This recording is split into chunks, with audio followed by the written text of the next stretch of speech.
difficult thing to not overreact, because that appeared to be what happened to the San Diego State crew as they began to bear out, and then all of a sudden an overreaction and they were in trouble coming back the other way. These coxswains have a great job. Not only are they driving their boats, they're organizing their race plan, they're filtering all the information that is going on, and order of operations, if you can't multitask, something's going to have to give, and usually, unfortunately, it's the steering. We're getting ready for the Event 90. This is the Women's Collegiate Novice Grand Final, and we'll be starting that one here shortly. Crews in this event are going to be Washington, Cal, UCLA, Virginia, Minnesota, and Kansas State. These crews will be competing for the Laurel v. Korholz Perpetual Trophy, and we'll have that race on the way here shortly. So these will be rowers in the novice category, but they may not be complete novices to rowing. A lot of them will be freshmen in college who have come through very well performed junior programs. And in fact, most of the rowers in this race will not be new to rowing this year, although some of them will, because it might be the other way around these days. A lot of varsity coaches are yanking up their experienced athletes, and we've got a lot of walk-ons who are filling out these novice boats. So this is, novice rowing is beautiful. You never can have your novice year back, and these women are, this is their first race. And here we go.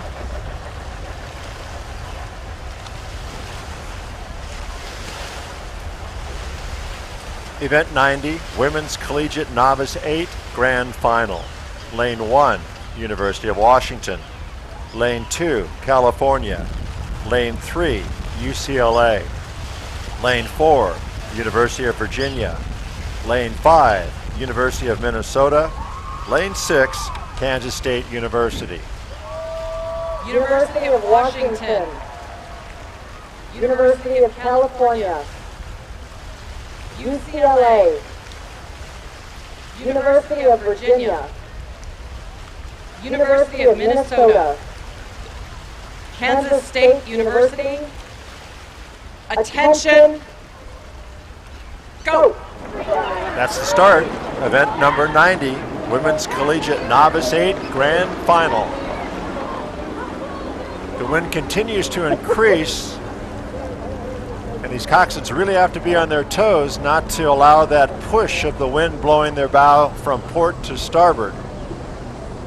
Early race leader, University of Minnesota, lane number 5. Followed by UCLA in lane 3. Then we go back inside to lanes 1 and 2, Washington in lane 1 and California. For the Golden Gophers, Minnesota establishing that early lead with a very high rating. We'll see if they expend so much energy to get that lead that they run out of gas at the finish. In fact, right now, UCLA has taken over that lead position in lane 3. Very close between University of Washington in 1 and California in lane 2. In fact, lanes 1, 2, and 3 are pretty much level. And then it's back to Minnesota in that 4th spot, then Virginia, and then Kansas State in that 6th position. The crew's now shifting into their race pace as we approach to that 500-meter mark. It's going to be a very good race between all 6 crews. There's no separation at all in terms of non-overlap. Right now, it appears that UCLA has a slight advantage over California, who has a slight advantage over Washington. Then it's University of Minnesota, University of Virginia, and Kansas State as we pass the 600-meter mark of event number 90. On the water, the Women's Collegiate Novice Grand Final. Crews competing for the Laurel v. Korholz Perpetual Trophy. And looking at our lane assignments, University of Washington is in lane number 1. Lane number 2 finds Cal. In lane 3, UCLA, our current leader. In lane 4, Virginia. Lane 5 is Minnesota. They got off to a great early start, but have slid back a little bit. And then in lane number 6, it is Kansas State. So these are the first novice boats out of each program. As Mary was saying earlier, mostly they're going to be actual novices because the practice these days is for collegiate coaches to pull up their good freshman rowers straight into their varsity squads. Always one of the quandaries for a collegiate coach is, if I've got a really strong freshman boat, do I leave them as freshmen or do I need them to reinforce my varsity squad? Mary, what's the sort of general thinking on that? Well, the general thinking is, can I make the fastest varsity shell as possible? And then it's the next, can I make my second varsity as fast as possible? So any players they have in their squad, they are going to utilize regardless of class, rank, and experience. It's power, and will they be able to be racers? As we look at UCLA, it is a UCLA Cal Washington, and boy, I tell you what, they are almost bow ball to bow ball, and it appears that it is ever so slightly Washington in front with Cal in second spot, and UCLA has drifted off to about a half boat behind. But for a period of time there, they were right on stroke with one another, but Washington has edged out ever so slightly ahead of Cal, with UCLA dropping back a little bit. Minnesota came off the line like a fireball and jumped into that leading position, but they've now drifted back. Then comes Virginia and Kansas State.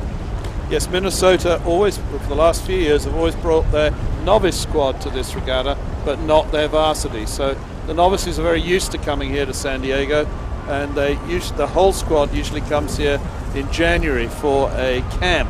So these are not unknown waters for the University of Minnesota. Washington continues on the lead. Currently, Cal is stroking 34, trying to not let the Huskies get away.